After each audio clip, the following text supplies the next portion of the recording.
to another edition of Pure Picks. I'm your host, James, and we're here to go over UFC Fight Night. Nicolau versus Perez coming up this Saturday.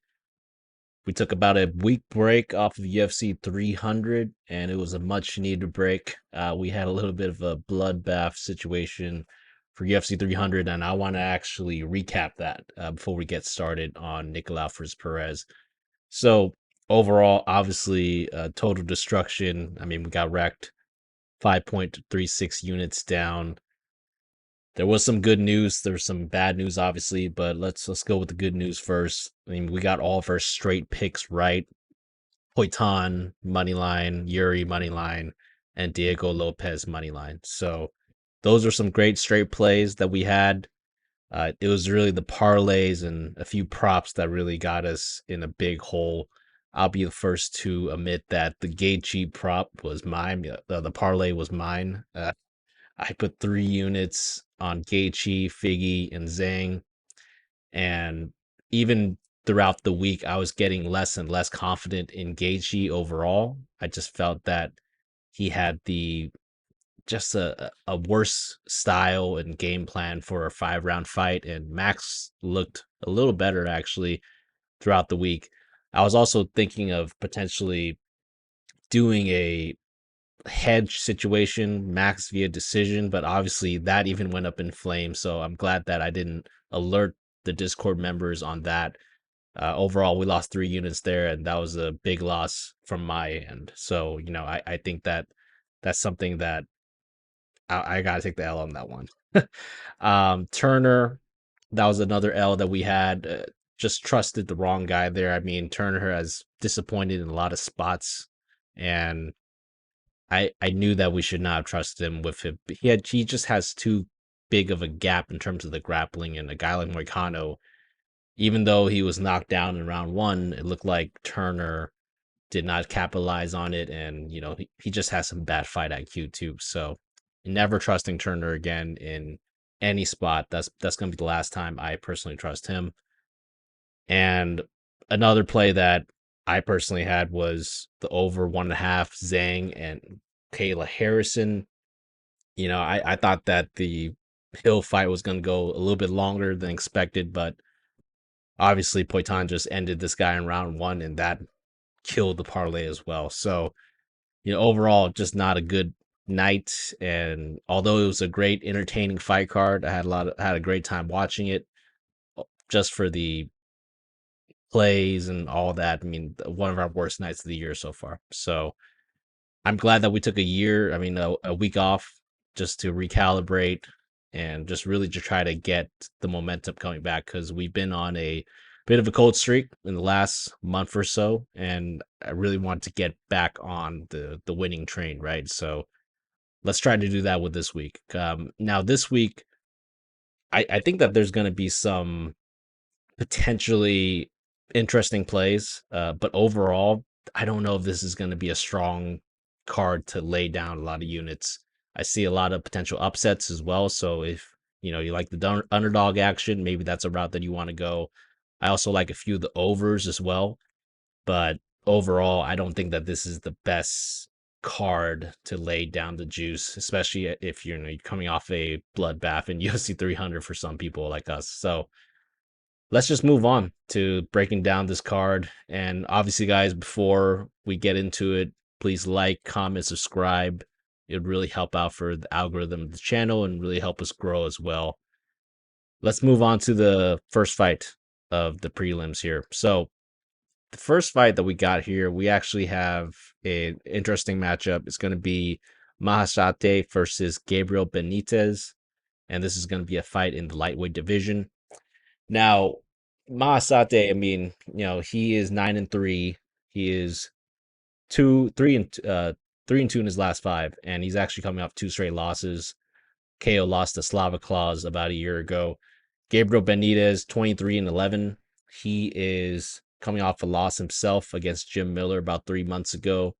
As we check for the odds for this fight right here, we got Maheshate at -192, and he opened up at a -300 favorite. So that's some interesting line movement right there. I mean, I don't know about Maheshate as a big favorite here. I mean, I feel that the odds should be a little closer, honestly. I know that Benítez is, coming off a kind of some losing, some losses. Maheshate is obviously coming off a couple losses as well. That's going to be a running theme throughout this card, by the way. I feel like most of these fighters have come off losses, and not a lot of winners in this card. So it's going to be some interesting spots to try to break down. But I think that for now, for this fight in particular, I'm gonna side with Gabriel Benítez here. I do think that this is going to be a volatile fight to start off the card. I mean, I feel like Benítez is just going to pressure this guy, Maheshate, from the opening seconds, and I really feel that he's going to attempt to put Maheshate on his back foot, which is an area that Maheshate does not excel in, right? And Benítez, he has the experience advantage here. And I do like his stand up a bit more because he can actually flow through the combos with kicks more so than Maheshate. And I know that Benítez looked bad in his last loss to Jim Miller. However, that was his first fight in a year and a half. And I think this is going to be his second fight since then. I feel like he's going to look less rusty after, kind of shaking off some of that rust in that loss. So Benítez, I feel like he should have the grappling advantage in his back pocket, but he just doesn't ever use it. Honestly, it's been a while since he's used that. He's fallen in love with striking more so, but he does have some good striking, so I do like that. The There are two concerns I have with Benítez here, which is probably going to make me probably pass on this fight overall. The first one is just his decreasing durability as he ages. He has a style of fighting where he is constantly in danger of being finished as he prefers to be in your face. And I think that his last three losses have all been by KO in the first round. So that's a pretty big concern. The second concern, obviously, is that, Benítez is, I believe, much older than Maheshate right now. I think that the age difference, 35 compared to 24, Maheshate is going to be the younger fighter here, and I feel like he's the one more that's more likely to improve as the years go on, right? So we could see a improved Maheshate coming off a loss in his last fight. I do think that this is going to be a dog or pass fight, though. So either I'm playing Benítez or not, but I think I'm going to pass it for now. I do like the under under 2.5 actually. So if we look at that, under 2.5 right now, it is minus 125. So it hasn't really moved too much, but I feel like this fight is going to go under just because of how both of these men fight, and it should be a somewhat of a striking war. And we just saw Maheshate get finished in his last striking war. He finished Steve Garcia in his kind of UFC debut as well. And Benítez obviously is always down to have a dogfight, right? This guy's been in multiple wars. I don't think he's seen a scorecard since 2020. So yeah, I think that Benítez is a solid dog here, but I just got to pass on this because I don't trust him too much, and I could see him getting KO'd. So yeah, pick yours Benítez via KO. I like the under 2.5 as an interesting play at minus 125. Let's move on to the next fight that we have on the prelims, and this is going to be a women's MMA bout. This will be Ivana Petrović versus Liang. Ivana is 6-1. She is 4-1 in her last five, and she's coming off that loss against Luana Carolina. Liang, 19-7. She is actually 2-3 in her last five, and she's coming off that ground and pound loss KO to JJ Aldridge about 7 months ago. Let's look at the odds for this fight too. We have Ivana at minus 560. That's a big jump from the opening odds. It's minus 225 was the opening odds. I guess I understand where people are coming from. Liang has not shown much in the UFC. She's been just finished left and right. I think that she's just been finished in her last all of her UFC fights actually. Let's check that right now. Yeah, so she's been finished in 3 straight fights, all by KO. That's not showing a lot.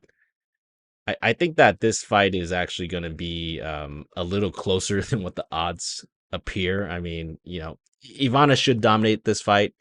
However, I think that laying the juice on Ivana at minus 550, who is coming off her loss herself, right? I mean, she had a UFC debut where she lost against Luana Carolina, and she was also out grappled in that fight by a fighter in Carolina who isn't really much of a grappler. So, I feel like both these women have similar fighting styles. They have a grappling based approach, and I just really feel like the difference here is Ivana's durability. She has a much better durability than Liang. I mean, she's been finished left and right, obviously. And, Ivana's never been finished before. And Liang has been finished 3 straight times in UFC and 6 times overall in her career. I have a hard way of kind of understanding where this fight's going to go because I could see either a grappler's delight where both women are just going to grapple each other for perhaps 15 minutes until one of them, gives out, or it could turn into a stand-up battle because both their grappling could negate each other. Either way, I mean, I see Ivana coming up on top here with a finish. So Ivana inside the distance. I understand why the line's moving that way, but there's no way I'm gonna play a minus 560 juice on Ivana Petrović, who's coming off a loss. I mean, that's just ridiculous in my opinion. So yeah, I'm probably gonna pass on this fight as well. Let's move on to the next fight on the prelims. We have Marnic Mann versus Ketlen Souza. So Marnic Mann, Ketlen Souza. Souza is 13-4. She is 4-1 in her last 5. And she's coming off that submission loss to Karine Silva, who's actually fighting on the main card a little bit later. Marnic Mann, 6-2. She is 3-2 in her last 5, and she's coming off that decision loss to Josephine Knudsen, where I feel like she even got like 30-24 in some judges' scorecards. So she was definitely dominating that decision loss. Looking at the odds for this fight, we have Souza at minus 200, minus 200 opening, and now she's a minus 325 favorite. So, yeah, I mean, Souza will be the pick in this matchup.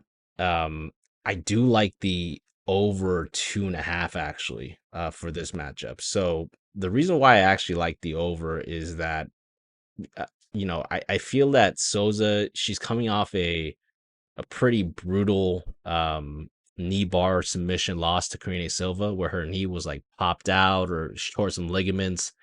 I think that she suffered some serious injuries in that matchup. And this is going to be her first fight since that loss that happened, 10 months ago.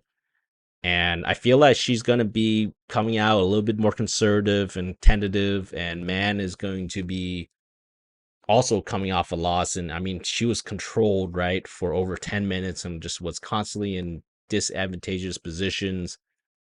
Mann has a aggressive style to her, but I believe that she'll also be a little bit more tentative enough of not getting grounded and controlled like she was her last fight. So, this fight could involve a lot more stand up than grappling due to how both these women lost in their last fights, which is a recipe that I actually like for overs in women's MMA. I like a striking matchup between women rather than grappling when we're targeting overs. So I really like the over in this matchup. Pick here is going to be Souza by decision, but if we look at the over 2.5 right now, minus 255, I think that's a solid play as a parlay, potential parlay piece for some parlays that we're looking to build here. So yeah, give me the minus 255 over 2.5. Souza by decision is going to be my pick, but yeah, that's going to be a good play that I actually like there. Let's move on to the next fight on the prelims. We have Don'Tale Mayes versus Caio Machado. Don'Tale Mayes, he is 10-6. He's coming off that loss against Rodrigo Nascimento, facing off against Caio Machado, 8-2-1. He's coming off that loss against Mick Parkin. And as we look at the odds for this fight, we have Caio Machado at minus 129, opened up at minus 110. So a little bit of line movement, some dog action taken on both sides. And that's where we are right now. Man, you know what? Give me Caio Machado in this matchup. I just think that he's going to be the better striker here, and I just don't think that Mays is going to be enough of a grappler to kind of deter that. He also has an advantage in cardio, in my opinion, Kyle Machado. I mean, he does slow down a bit, but I feel like Mays slows down a little bit more. And Mays usually, has an upper hand in this kind of matchup where he could push the cardio, but I don't think he's going to have that upper hand here. I think that Mays will eventually realize that Caio is the better striker on the feet and really attempt to incorporate those takedowns, but and those cage pushes. But I just don't think his grappling is going to be there to control Caio for too long. And Caio, even when he's going to be in those kind of clinch situations, I feel like Caio has the better clinch striking in this matchup as well. So I feel like he has an advantage there. Also, Caio, he's just not a zero in the grappling department. I've seen that he can threaten with arm bars and he can be efficient if he's on top. So given all of that, I see a situation where he sprawls and brawls his way to a decision victory, and it could be a close one. So Caio by decision is going to be the pick. However, I do like the over 2.5 for this matchup. It's minus 170 right now, opened up at minus 150. I would rather play that over 2.5 at minus 170 rather than backing either fighter here. So yeah, give me the over 2.5 at minus 170 for that fight. Let's move on to the next fight here. We have Austen Hubbard versus Michal Figlak. Austen Hubbard, he is 15-7. He is 3-2 in the last 5, and then he is coming off a submission loss to Kurt Hollebog, fighting off against Michal Figlak, 8-1. He is 4-1 his last 5. He's coming off that UFC debut loss to Fares Zahim about a year and a half ago. And I think that he hasn't fought because of a knee injury that he suffered in sparring. So, he had a knee issue, and now he's back. Let's look at the odds for this fight. So, Figlak actually opened up as a dog at plus 130, and now he is since a minus 153 favorite. So, I also understand that line movement here. I think the pick here will be Figlak for me. I do actually kind of like him in this matchup. However, kind of a same thing with the last couple matchups. I like the over 2.5 minus 260 more as a play in this fight. And the reason why is, Figlak is coming off that, 1.5 year layoff due to that knee injury. And I believe that he will come in a bit more rusty than he did before. I mean, we see this with fighters all the time where they're coming off a long layoff, especially if it's to injury, and they just come in a little bit more rusty. He's going to be a well-rounded fighter, and I think that it's going to take some time for him to find his groove. So, with that well-roundedness, he might choose to grapple a little bit more, maybe do some cage push. I just feel like it's going to take him some time to get into that stand-up rhythm. And let's just, even before the layoff and injury for Figlak, I mean, this guy was also a decision merchant. Like, his last 4 fights went to scorecards. Hubbard is another decision merchant. His last 6 out of 7 fights went to the scorecards. And Hubbard has really only been finished via sub. And Figlak has no sub wins. So I really like that recipe for the over 2.5. I believe it was minus 260 when I saw it last night. And yeah, it's still minus 260 now. So opened up at minus 200. Now it's been, kind of gone to minus 260 kind of instantly there. So, that line movement makes sense to me. And I think this fight's also going to go decision. So the over 2.5 should be a safe play for me as well. That's going to be the pick for me for this fight.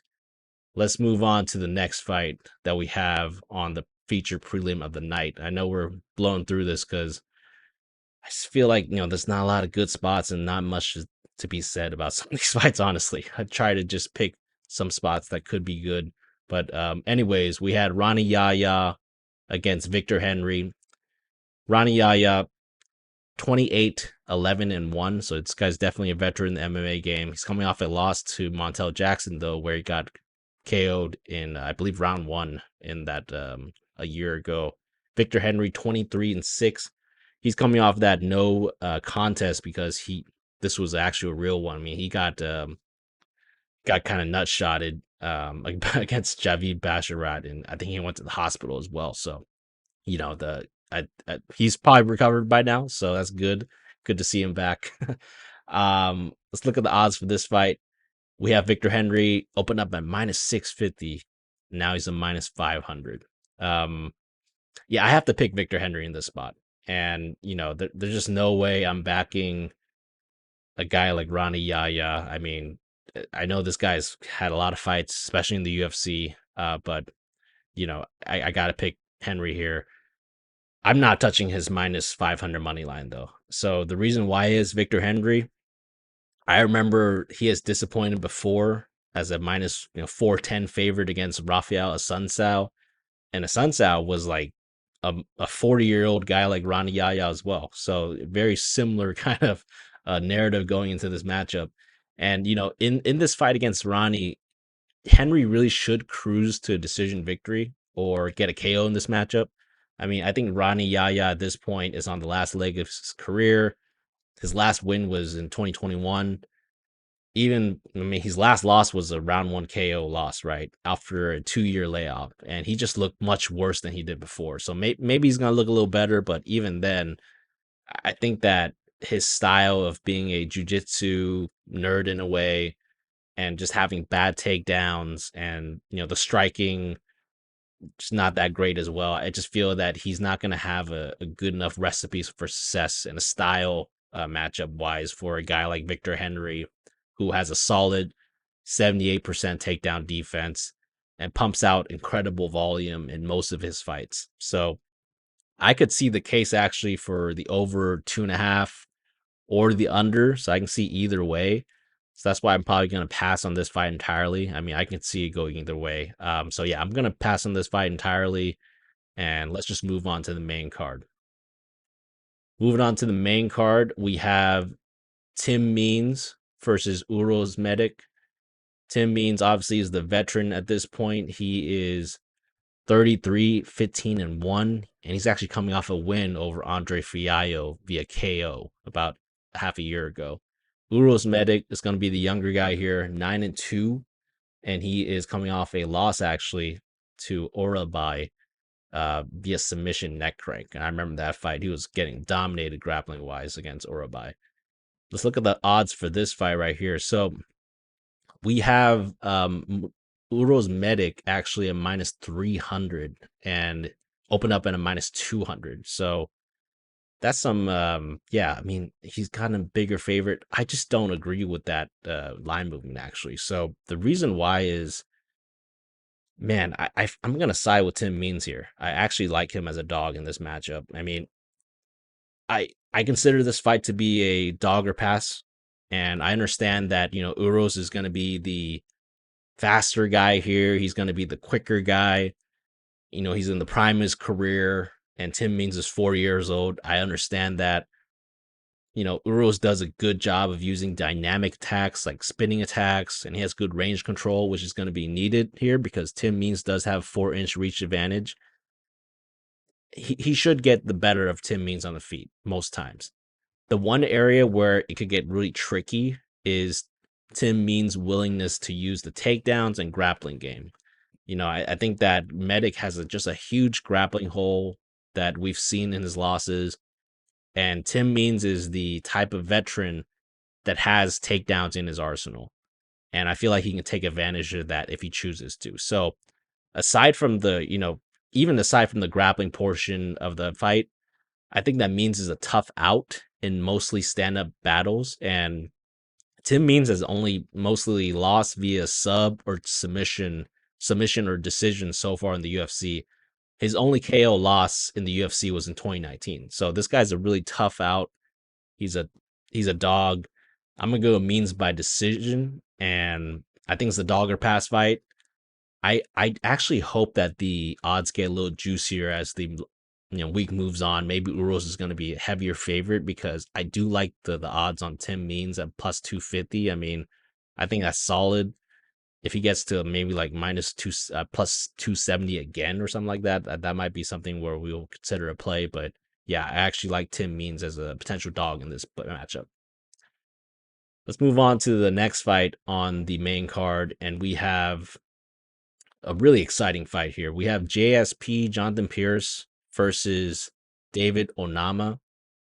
and this fight is going to be really entertaining for me. I mean, I'm gonna definitely watch this, and yeah, I mean, JSP 14-5. He's 4-1 his last five. He's actually coming off that loss via choke to Joe Anderson Brito, where he was doing great, and then he just got choked out and caught in a choke. So, David Onama 11-2.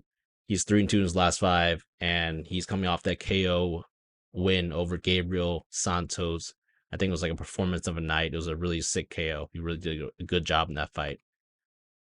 Odds for this fight, we have Pearce at minus 183, open up at a minus 150.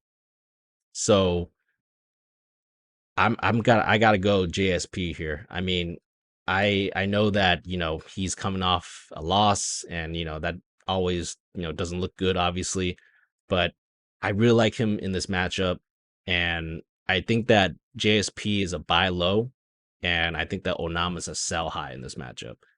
JSP obviously is coming off that embarrassing sub loss to Brito where he was dominating, and then he just got caught in choke.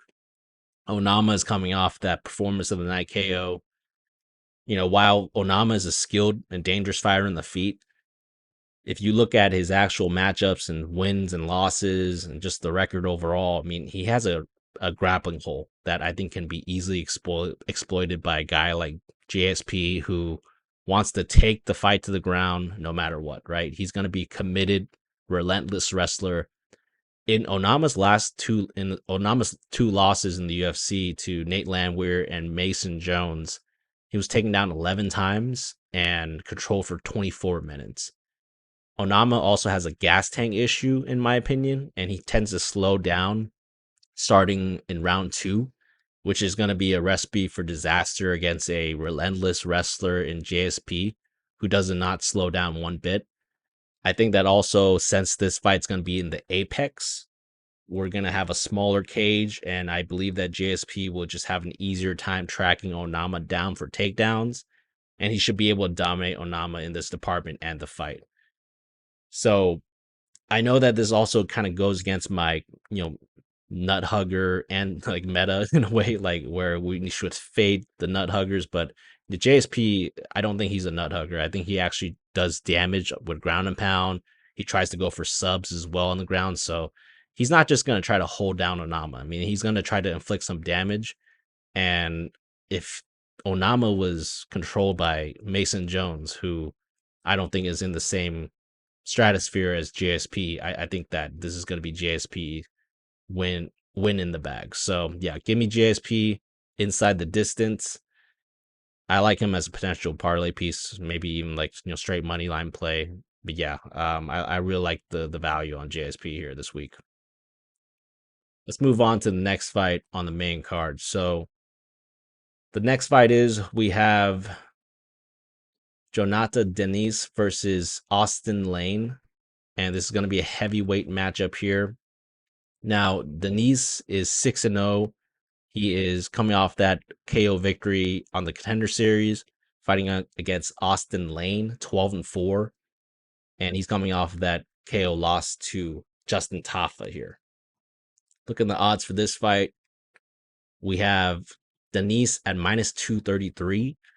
And I don't really quite understand that line movement, if I'm just being honest here. I think that Jhonata Denise is going to be the better striker here, but I got to go dog or pass in this matchup. I mean, I'm picking Lane here in this matchup, and I understand that he's like Denise is the better striker. However, this is going to be his UFC debut, and his grappling prowess is just really a major question mark for me against a heavyweight athlete in Austen Lane.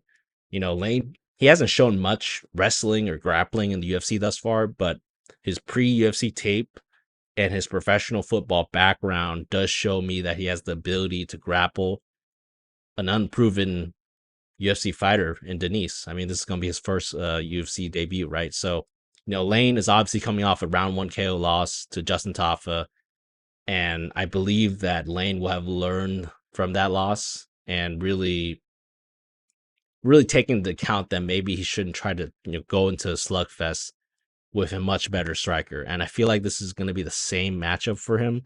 So if he comes in and kind of implements more of a takedown, clinching kind of game plan, it will have shown me that he has improved since his last fight. But if he just does the same thing again, obviously, he's going to probably get knocked out in this fight again. And that's the main reason why I'm not going to actually kind of play him as a dog. I just don't trust that he's actually going to follow that game plan.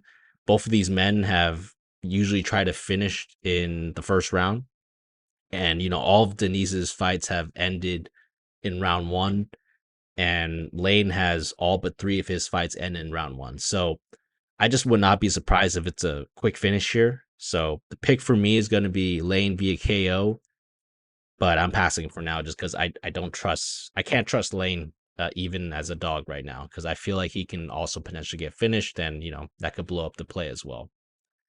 Let's move on to the next fight on the main card. We have Karine Silva versus Ariane Lipski. So Karine Silva, 17-4. She's 5-0 in her last five, and she's coming off the win over Myra Moroz via submission 8 months ago. Ariane Lipski, 17-8.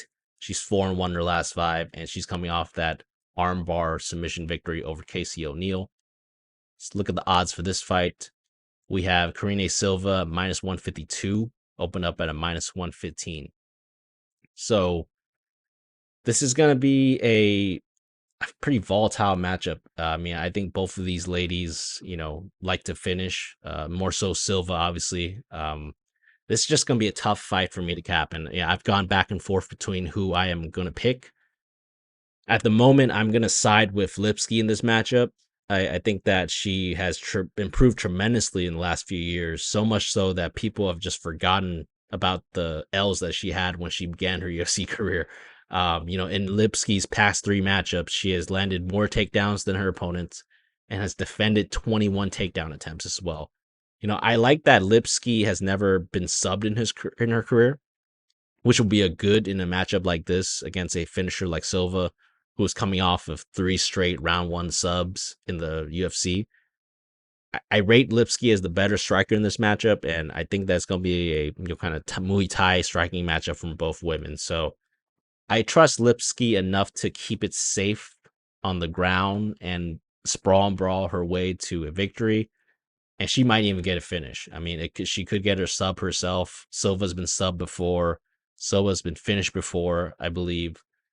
So I think that there's been a lot of hype on a girl like Karine Silva, but I'm gonna go Lipski here. I think she's improved enough, and I actually like her quality of competition much better than Silva. So Lipski inside the distance.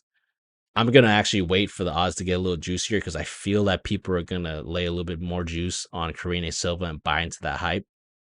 And I'll be glad to kind of come in and swoop in on the low for the plus odds there. So yeah, that's going to be my plan for that fight. Let's move on to the co-main event of the evening here. So we have a certified banger here, guys. So we have Ryan Spann versus Bogan Guskov. Ryan Spann is 21-9. He is 2-3 in his last five. He's coming off that split decision loss to Anthony Smith. Bogan Guskov, 15-3. He is 4-1 his last five, coming off that KO victory over Zach Poga. I remember that was a pick that we called for Guskov. That was a really confident underdog play for us. So the odds right now, minus 200 for Spann, open up at minus 255. So I'm siding with the veteran Spann in this matchup. And, we were on Guskov in the last matchup. I think it's time to get off. This is going to be a co-main event. The fight, it may be actually be closer than people think, because, Spann and Guskov, I feel like they fight similarly, on the feet. They do a lot of single shots, not a lot of combinations, and they both like to start fast. So I think we're going to get a lot of like laser, like 1-2s, those kind of shots on the feet. I do believe that the areas where Spann separates himself from Guskov, it's going to be his gas tank and his grappling advantage. And, Spann, he's not like a D1 wrestler or like a jiu-jitsu champion. but he does have 12 sub wins in his career, which is, kind of shocking when you actually look at it. He has 12 sub wins in his career, and he has some decent takedown stats. I mean, if you look at here, I mean, 1.29 takedowns landed per 15 minutes, 35% takedown accuracy. Not bad, right? So I think that he has just that veteran kind of game going for him with the stand up and the grappling. So, I like the fact that he has these two elements in his back pocket in case the stand up just does not go in his favor. Guskov is going to be stand up or bust in this matchup, in my opinion. I mean, I think he's going to be live early because he is a pretty dangerous striker himself.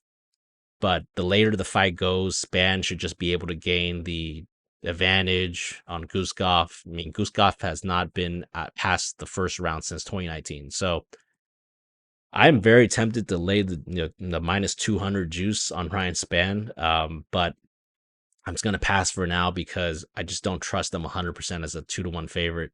It is worth noting that Spann is he's 4-1 as a favorite in the UFC, and his one loss was as a favorite was that controversial split decision loss to Anthony Smith, where it really could have gone either way. I had the fight for Spann myself, but sometimes the judges see something different. So I mean, yeah, pick here is going to be Spann via club and sub. For now, I'm going to pass, but we'll look into that. Maybe there's going to be some dog action taken on Guskov, and we might get some better odds for Spann as the week goes on. Let's move on to the next fight and this is going to be the main event of the evening here. So we have Matheus Nicolau versus Alex Perez. Nicolau is 19-3-1. He is 4-1 his last 5.